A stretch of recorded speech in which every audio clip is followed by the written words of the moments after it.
Indresh Kumar RSS के leader हैं इंद्रेश कुमार, उन्होंने कहा कि जो अहंकारी हैं उनको 241 पे रोक दिया गया और जो राम भक्त नहीं थे उनको 234 पे रोक दिया गया तो जनता की तरफ से। देखिए, राष्ट्रीय स्वयंसेवक संघ की एक बात मैं सुन रहा हूँ, कल सरसंघ चालक मोहनराव भागवत जी ने भी यही बात कही कि लोक सेवक को अहंकार नहीं होना चाहिए, लोक सेवक को अहंकार नहीं होना चाहिए। लेकिन 10 साल में हमने देखा इस देश में सिर्फ अहंकार ही अहंकार है, अहंकार है, ईर्ष्या है, बदले की राजनीति है, मिसयूज ऑफ पावर है, और ये सब बीजेपी की मातृ संस्था आरएसएस देखता रह गया। 10 साल में हम सभी लोगों ने आरएसएस से बहुत उम्मीद रखी थी कि आरएसएस के लोग, प्रमुख लोग निर्भयता से सामने आएंगे और ये बदले की अहंकार की राजनीति को रोकने की कोशिश करेंगे। यह इस देश की जनता की उम्मीद थी, हमारे जैसे जो विपक्ष के लोग हैं उनकी भी उम्मीद थी, लेकिन ये नहीं हुआ। जब आपातकाल आया था 1975 में इंदिरा जी ने, तो बाला साहेब देवरस आरएसएस के सरसंघ चालक थे और सरसंघ चालक ने उस तानाशाही को उस वक्त विरोध किया था और उनको जेल में डाला गया था। यह हम भूल नहीं सकते। इस देश के लोकतंत्र बचाने में आरएसएस के कुछ नेताओं का हमेशा योगदान रहा है, वो जेल भी गए। लेकिन 10 साल में हमने बहुत विपरीत देखा। जरूर अहंकार को अगर किसी ने रोका है, वो जनता ने रोका है, अहंकार की राजनीति को जनता ने रोका है। हमें यह अपेक्षा है आरएसएस से, आने वाले दिनों में आपका यही रुख रहेगा और जो सत्ता पर बैठा है अहंकार की शिरोमणि, आप उनको जल्दी ही उस सत्ता से दूर करने की कोशिश करेंगे। हमें विश्वास है कि आप ये कर सकते हैं। देखिए, देवाचा न्याय काय असतो, आम्ही जनतेला जनार्दन म्हणतो।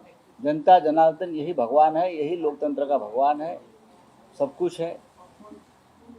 अगर आपने भगवान के सामने जो चोरी की है कुछ सीटों की, लगभग 30 से ज़्यादा ऊपर सीटें ऐसी है जहां बीजेपी हार गई है, डरा धमकाकर इलेक्शन ऑफिसर को आपने उस पर विजय प्राप्त किया है, वो कोर्ट में मामला जाएगा। तो बीजेपी पूरी तरह से हार गई है। मोदी जी हार गए हैं, अमित शाह हार गए हैं, वाराणसी में नरेंद्र मोदी हार गए हैं और भगवान सब देख रहा है। आप अयोध्या हारे, आप चित्रकूट हारे, आप प्रभु श्री राम की भूमि नासिक में हारे, आप रामेश्वरम में हारे, आप रामटेक में हारे। जहाँ जहाँ प्रभु श्री राम का वास्तव्य रहा वो सभी पवित्र भूमि पर अहंकार का पराभव हुआ है। रावण अहंकारी था, इसलिए प्रभु श्री राम ने रावण का पराभव किया, उनका वध किया। आज वही अहंकार राम के नाम पर चल रहा था, जनता ने अहंकार को रोक दिया है, पूरी तरह से पराजित नहीं हुआ है। वो काम आरएसएस को करना पड़ेगा। एनसीपी अजीत पवार की जो पार्टी उसने अच्छा नहीं किया, छगन भुजबल कह रहे हैं सिर्फ हमें 4 सीटें दी गई, उसमें से हम 1 जीत के आए, बाकी बीजेपी के ऊपर सवाल उठाए, बाकी चीजें। देखिए, उनकी पार्टी है, गुलाम ज्यादा आवाज नहीं उठा सकते। गुलाम जो होता है किसी पार्टी का आश्रित होता है। जब ब्रिटिश का ईस्ट इंडिया कंपनी की सरकार थी तो सभी राजे राजवाड़े उनके गुलाम थे, जिसे आप मराठी में मांडलिक बोलते हैं। सभी उनकी चाकरी में थे, उनके सेवा में थे। जो तनख्वाह उनसे मिलती थी उस पर खुश थे। इंदिरा गांधी ने तनख्वाहें बंद कर दी। अब ईस्ट इंडिया कंपनी गुजरात जो है, अब उसके जो आश्रित राजा है सब, चाहे एकनाथ शिंदे हो, चाहे अजित पवार हो, चाहे और कोई हो, वो अभी कहाँ से आवाज़ उठाएंगे? वो तो आश्रित है। ये तो ईडी सीबीआई की फाइलें आपकी खुल जाएगी, आप चुप बैठिए। बीएचपी ने भी अब आरएसएस की तरह नाराजगी दिखाई है इन पर, ये कहते हुए कि 10 करोड़ रुपए वक्फ बोर्ड को देने का जो फैसला लिया है सरकार ने, अगर वो पीछे नहीं लेती है तो हम तीव्र आंदोलन करेंगे। कर लीजिए, आपको किसने रोका है? आपको किसने रोका है? ये आपकी सरकार है, आपने सरकार लाई है। तो गवर्नमेंट ने रीअपॉइंट किया है अजीत डोवाल को और पीके मिश्रा को, जो प्रिंसिपल सेक्रेटरी हैं, इन दोनों को वापस से रीअपॉइंट किया है। प्रधानमंत्री का अधिकार होता है, ये कोई राजनीतिक उसका ऊपर में टिप्पणी नहीं करूंगा। ये प्रधानमंत्री का अधिकार होता है और प्रधानमंत्री अपॉइंटमेंट करते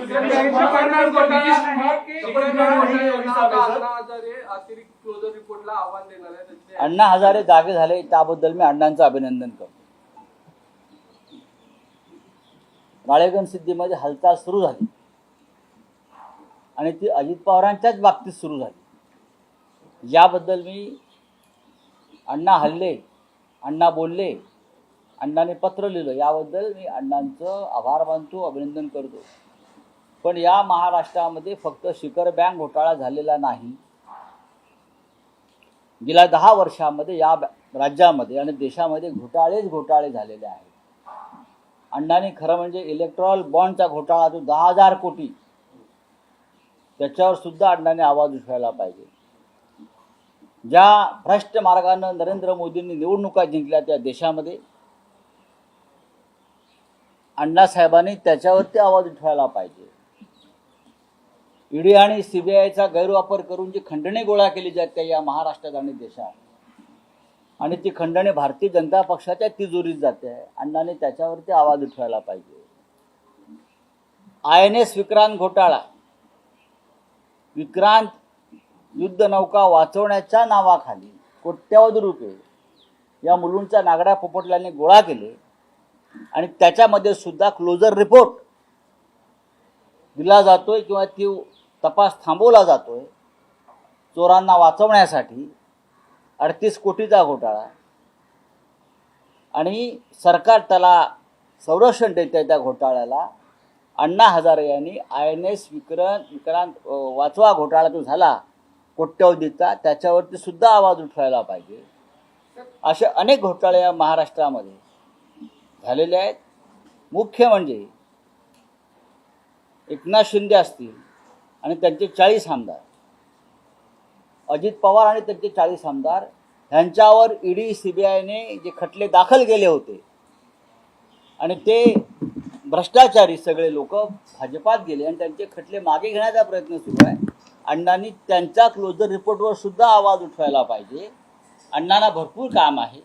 आम्ही अण्णांचं अभिनंदन करतो की फक्त एका शिखर बँकेपुरतं बघू नका, महाराष्ट्रात घोटाळे आहेत, घोटाळ्यांचा पाऊस सुरू झालेला आहे। प्रफुल्ल पटेल यांची 150 कोटीची प्रॉपर्टी जी ईडीने जप्त केली, इक्बाल मिर्ची आणि दाऊशी संबंध आहे म्हणून, ही प्रॉपर्टी भारतीय जनता पक्षाला पाठिंबा देताच मोदी आणि शहांनी त्यांना परत दिली। हा सगळ्यात मोठा घोटाळा आहे। अण्णा हजारे यांनी रामलीला मैदानावर जाऊन त्या संदर्भात आवाज उठवायला पाहिजे। आम्ही सगळे त्यांच्याबरोबर उपोषणाला बसायला तयार आहोत। ज्यांनी रामाची पूजा केली त्यांना संपूर्ण अधिकार मिळायला पाहिजे होते, मात्र भगवंतांनी अहंकारामुळे ते दिले नाही, असंच घरचं आहे RSS संघाच्या सदस्यांनी। मी आता त्याच्यावर बोललेलो आहे, हिंदीमध्ये बोललो मी, समजून घ्या। अरे पांडेजी बोल रहे ना, रुको 2 मिनिट। काय आहे? तर ज्या रामाची पूजा केली त्या रामाच्या नावाने पूजा केली, त्यांच्यामुळे संपूर्ण हे मिळायला पाहिजे होतं, मात्र ते भेटलं नाही। भगवंतांनी अहंकारामुळे ते काढून घेतलं, असं घरचं आहे RSS संघ। प्रभू श्रीरामानं नरेंद्र मोदींचा पराभव केला। नरेंद्र मोदींनी अयोध्येत जाऊन रामाची पूजा अजिबात केली नाही, तर स्वतःचीच पूजा करून घेतली। आपण जर अयोध्येतला श्रीराम प्राण प्रतिष्ठा सोहळा पाहिला असेल तर सर्व कॅमेरे हे रामाच्या मूर्तीपेक्षा हे नरेंद्र मोदींवरच होते। त्यांनी रामाची पूजा केली नाही, त्यांनी त्यांच्या चमच्यांकडून आणि भक्तांकडून स्वतःची पूजा करून घेतली। त्याच्यामुळे प्रभू श्रीरामानं अहंकाराचा पराभव केला. रामायणामध्ये रावण हा अहंकारी होता, म्हणून रामाकडून त्याचा पराभव आणि वध झाला. लोकशाहीमध्ये मतपेटीतून हा पराभव घडवून आणला. तरी हा पराभव अर्धवट आहे. पूर्ण पराभवासाठी राष्ट्रीय स्वयंसेवक संघाला हा अहंकार खतम करण्यासाठी त्यांनाही पुढे यावं लागेल. आतापर्यंत जे केलंय ते विरोधी पक्षाने आणि जनतेने केलंय. तुम्ही काय केलं? विरोध घरचा दिला जातोय भाजपला, कुठेतरी संघ दुखावला आहे का? ते काय त्यांचं काय दुखावलं वगैरे त्यात मला पडायचं नाहीये. संघाला या देशाच्या लोकशाहीची, सभ्यतेची, राजकीय सभ्यतेची, संस्काराची चिंता असेल तर RSSनं पडद्यामागे राहून अशा प्रकारे प्रवचनं न जोडता या देशाच्या जनतेला दिशा द्यावी. आणि मला पूर्ण खात्री आहे RSSने ठरवलं तर मोदींचं अहंकारी सरकार सत्तेत 15 मिनिटे राहू शकणार नाही. याचा अर्थ असा आहे की नरेंद्र मोदींचं सरकार त्यांना पाडायचं आहे आणि अहंकाराचा पराभव करायचा आहे. भारतीय जनता पक्षाचं सध्याचं सरकार जे आहे, मोदीचं अहंकारी सरकार, त्याला सुरुंग लावण्याचं काम जर त्यांची मातृसंस्था करत असेल तर ते राष्ट्रीय कर्तव्य पार पाडतायत असं मी मानतो. देवेंद्र फडणवीस म्हणाले की जे निरेटिव्ह ठरवून जे लोक जिंकलेले आहेत ते निरेटिव्ह जास्त दिवस चालत नाही. कोणता नेरेटिव्ह?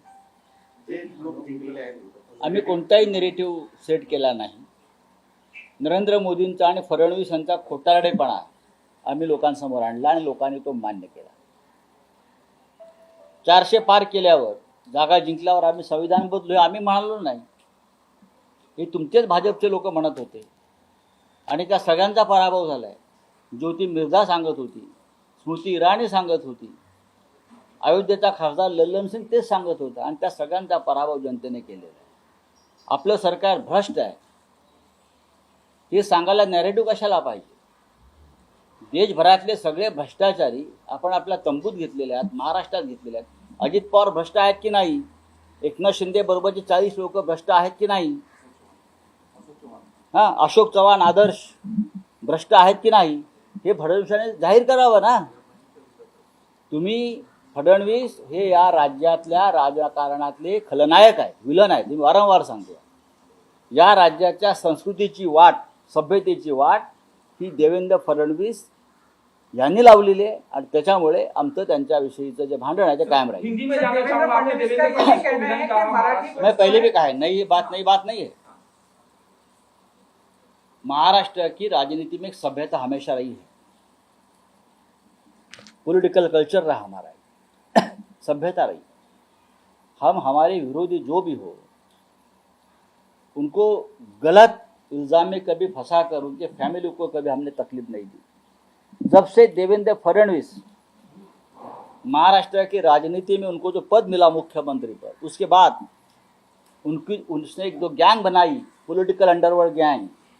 उसमें ईडी और सीबीआई जैसे लोग भी शामिल है, पुलिस शामिल है. उनको मिलकर ये लोगों ने इस महाराष्ट्र की सभ्यता को ख़त्म किया है और सभी भ्रष्टाचारी को अपने साथ लेकर इस राज्य को बदनाम किया है. चलो, थैंक यू. सर, एक सवाल. देवेंद्र फडणवीस का ये भी कहना है कि इस लोकसभा चुनाव में यूपीटी को जो है वो मराठी लोगों के वोट नहीं मिले हैं. तो किसके मिले? आपको मिले क्या? आपको मिले? लाखों वोट मिले हैं, लाखों. वो किसके वोट है? यहाँ का South Africa, Sri Lanka, Iran, Iraq से लोग आकर यहाँ वोट करते हैं क्या? इस मुंबई में मराठी, आप जाकर धारावी में किसके वोट मिले? धारावी की आप देखिए, गिरगांव में देखिए, दादर में देखिए, भांडुप में देखिए.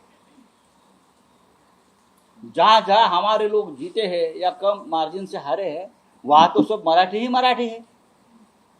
जिनको वोट का अधिकार है उसने हमको वोट दिया है. आप लोगों को जो जीत है वो सीधी तरीके से पारदर्शक जीत नहीं है. अमोल कीर्तिकर की चोरी की आपने. अमोल कीर्तिकर, हमारी जीत स्पष्ट है, निर्णायक है और इस राज्य के सभी जात धर्म के लोगों ने हमको वोट किया है.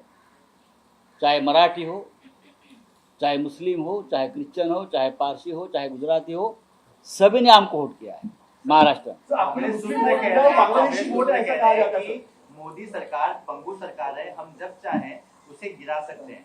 साथ ही वायनाड से प्रियंका गांधी को भी चुनाव लड़ाने की बात कांग्रेस। अच्छी बात है, हम स्वागत करेंगे। वायनाड से कोई गांधी परिवार से चुनाव लड़ता है तो वहाँ के लोगों का सम्मान रहेगा। तो हमेशा राहुल जी को जिताया है तो गांधी परिवार के साथ केरल का एक अलग रिश्ता बना है। सर आपसे एक सवाल जानना चाहेंगे।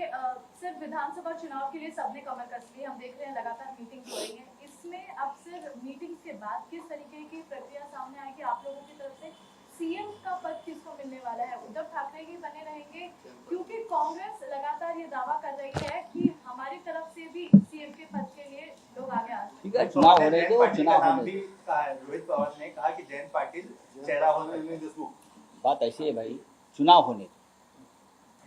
चुनाव की घोषणा नहीं हुई, हम चुनाव जीतेंगे और बाद में निर्णय लेंगे। सर जय